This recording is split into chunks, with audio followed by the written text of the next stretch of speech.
हाय everyone, मैं हूँ Monika. Welcome back to twin flames through my eyes. आज मैं आपसे बात करूँगी कि how to deal with the feeling of rejection by your twin. ये जो रिजेक्शन की फीलिंग होती है ये बहुत ही डेवस्टेटिंग होती है। I absolutely agree, one of the most horrible feelings. लेकिन अब फीलिंग जितनी भी हॉरिबल हो, ओवरकम तो हमें करना ही है। इस डेवस्टेटिंग फीलिंग को हमें बीट करना है, और कैसे करना है आज हम इस वीडियो में बात करेंगे। तो फिर चलिए इस वीडियो को स्टार्ट करते हैं। दोस्तों, जैसे कि हम जानते हैं कि ट्विन फ्लेम जर्नी में एक रनर होता है और एक चेज़र होता है, और जो चेज़र होते हैं उन्हें ही इस रिजेक्शन की फीलिंग से गुजरना पड़ता है, because they are consistently being rejected by the runner. कभी कभी एक बार, कभी कभी दो बार, कभी कभी may be multiple times, it depends. तो जो चेज़र होते हैं, सबसे पहले तो वो इस बात को समझ लें कि they are not sailing alone in this boat. ठीक है, आप अकेले नहीं तैर रहे हैं इस बोट में। जितने भी दुनिया में चेज़र्स हैं ना, सब इसी बोट में सवार हैं। तो आप अपने आप को सबसे पहले तो अकेला फील मत कीजिए। शुरुआत इसी से कीजिए। अपने आप को अकेला समझना बंद कीजिए। जो अकेले की फीलिंग आपको आ रही है ना, अंडरस्टैंड कि दुनिया में जितने भी चेज़र्स हैं सब एक साथ ही खड़े हैं। ओके, तो अकेला समझने की कोई बात ही नहीं है यहाँ पे। अकेले की फीलिंग को बिल्कुल डस्टबिन में डाल दीजिए and feel in company with the other chasers in the world, ताकि आपको भी अच्छा लगे और आपको एहसास हो कि आप उनके साथ हैं। एंड अकेलेपन की फीलिंग जब भी आती हो ना, just remember you are not alone. भले आप अदर चीज़ेस को जानते नहीं हैं, बट अपने आप को समझाइए कि आप अकेले नहीं हैं। ठीक है। अब सेकेंडली, अगर आपको बार बार याद आ रहा है आपके ट्विन ने जो कुछ भी आपसे कहा था eight the time of separation, उन्होंने जिस भी रीज़न की वजह से आपको रिजेक्ट किया है, अगर वो आपको बार बार याद आ रही है, तो एक चीज़ को समझ लीजिए कि उन्होंने जो कुछ भी कहा था ना eight the time of separation, they didn't mean it. उन्होंने बस कुछ भी उस वक्त ब्लैबर कर दिया है। इसका मतलब ये नहीं है कि आपके अंदर कुछ खोट है या कोई कमी है या कुछ है। वो उस वक्त सिर्फ ना ब्लैबर कर रहे थे, दे डिडंट इवन मीन इट। क्योंकि उन्हें बस ना वो उस वक्त एक सेपरेशन का चैप्टर कंप्लीट करना था, तो वो बस कुछ भी बोलकर चले गए। बस यही था। They just said something and they just left the place because they just wanted to close a chapter. ऐसा नहीं कि they meant it, they didn't even mean it. और हम क्या समझने लगते हैं कि जो कुछ भी उन्होंने कहा था eight the time of separation, उसी के वजह से उन्होंने ब्रेकअप किया है, उसी रीजंस के वजह से ही उन्होंने पार्ट वेज किया है। नहीं दोस्तों, उन्होंने उन रीजंस की वजह से अपना रास्ता अलग अलग नहीं चुना है। Please understand this. और जो ट्विन फ्लेम जर्नी में हमें कहा जाता है ना कि हमारा जो ट्विन है वो हमारे ब्लॉकेजेस को पॉइंट आउट करता है, जो भी चीज़ पे हम लैक करते हैं उसे पॉइंट आउट करता है, ताकि हम उसे कवर अप कर सकें सेपरेशन पीरियड में। तो दैट इज़ करेक्ट। वो हमारे ब्लॉकेजेस को पॉइंट आउट ज़रूर करते हैं, ये परफेक्टली करेक्ट है। बट सेपरेशन के टाइम पे जो हमें बोल कर जाते हैं ना, वो ब्लॉकेजेस नहीं होते हैं। ठीक है, वो तो खाली बस ऐसे ही बोलकर वो चले गए। पर जो ब्लॉकेजेस होते हैं वो पहले बोलते हैं हमें, बिफोर द सेपरेशन स्टेज।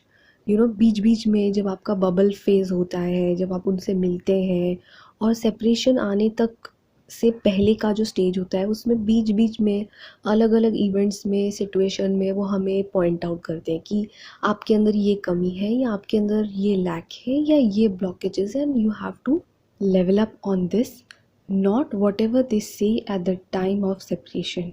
बस यही समझने की ज़रूरत है आपको। तो अगर आप अपने दिल पर वो सारी बातें अभी भी लेकर बैठे हुए हैं, जो कुछ भी उन्होंने कहा था eight the time of separation, तो प्लीज़ उसे ना हवा में धुएं की तरह उड़ा दीजिए। क्योंकि they didn't mean it for sure.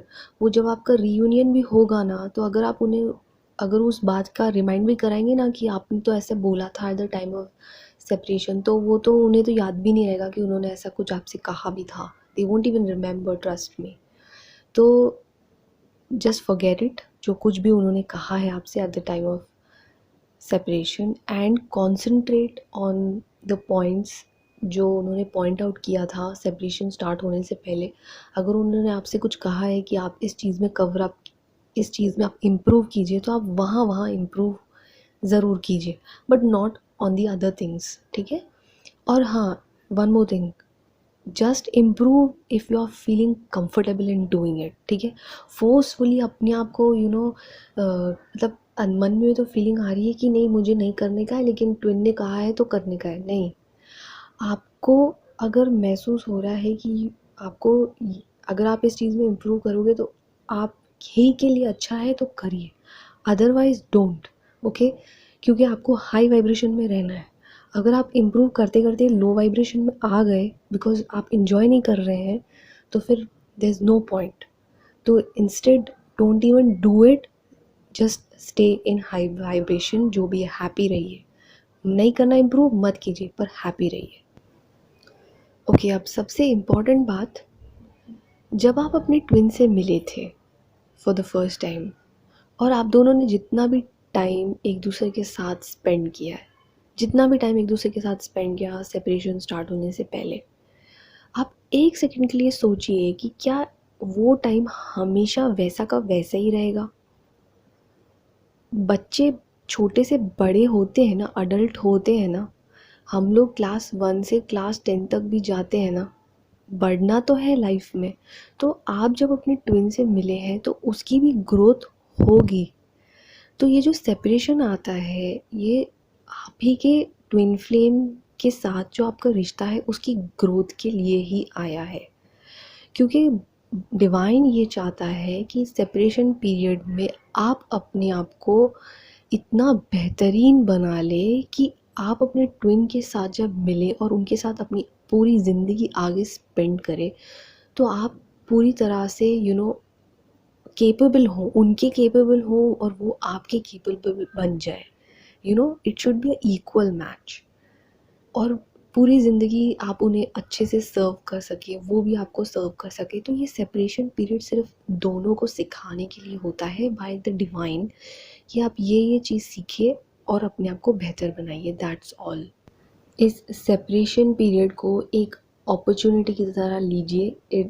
Divine ने आपको एक अपॉर्चुनिटी दी है, आप इसमें अपने आप को जितना भी एनहांस कर सकते हैं ना, आपकी लाइफ के फील्ड्स में जो फील्ड्स है, आप जितना भी अपने आप को एनहांस कर सकते हैं करते जाइए। बस जैसे जैसे जो आता जा रहा है सब कुछ करते जाइए, और फिर देखिए कि कैसे आपका ट्विन आपकी तरफ अट्रैक्ट होके आ जाता है। वो अपने आप आ जाएगा या आ जाएगी, आपको ना एक सुई उठाने की भी ज़रूरत नहीं पड़ेगी, वो अपने आप सामने से आ जाएंगे आपके पास। क्योंकि आप जब यहाँ पर ग्लो करेंगे ना, तो आपकी जो तेज है वो वहाँ उन्हें मिलना शुरू हो जाएगी।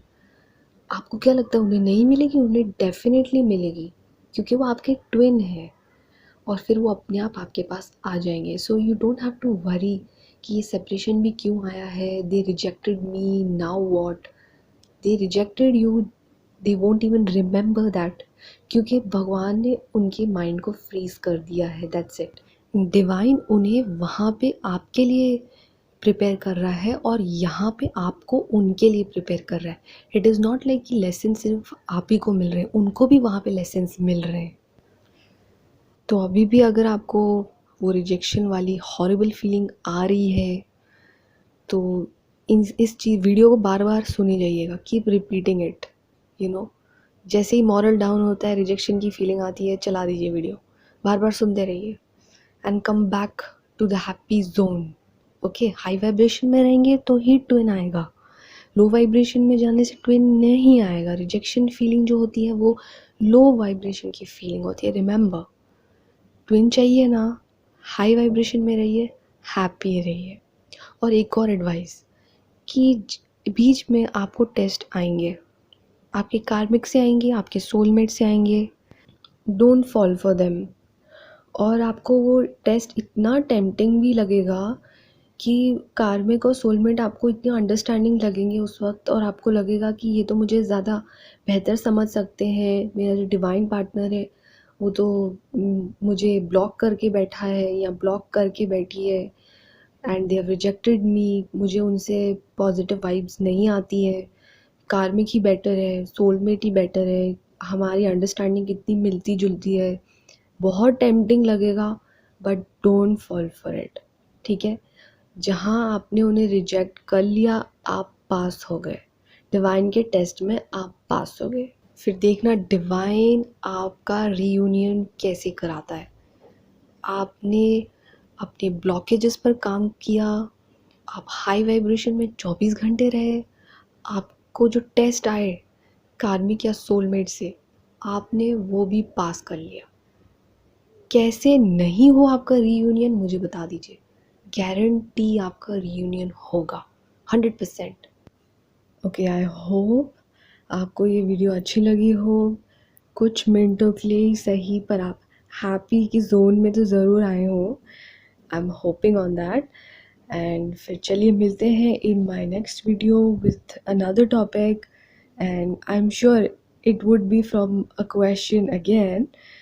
और आपके क्वेश्चन का जो मैं वीडियो बना के आपको आंसर्स दे रही हूँ, मैं उम्मीद कर रही हूँ कि आपको आपके आंसर्स ज़रूर मिल रहे हैं। तो फिर मुझसे पूछते रहिए। आपको अगर कुछ भी डाउट है रिलेटेड टू द वीडियो, या जो भी पर्टिकुलरली कोई सब्जेक्ट हो ट्विन फ्लेम से रिलेटेड, आपको अगर कोई डाउट है मुझे ज़रूर लिख कर बताइएगा। I try to make a video on it as soon as possible. See you guys till my next video.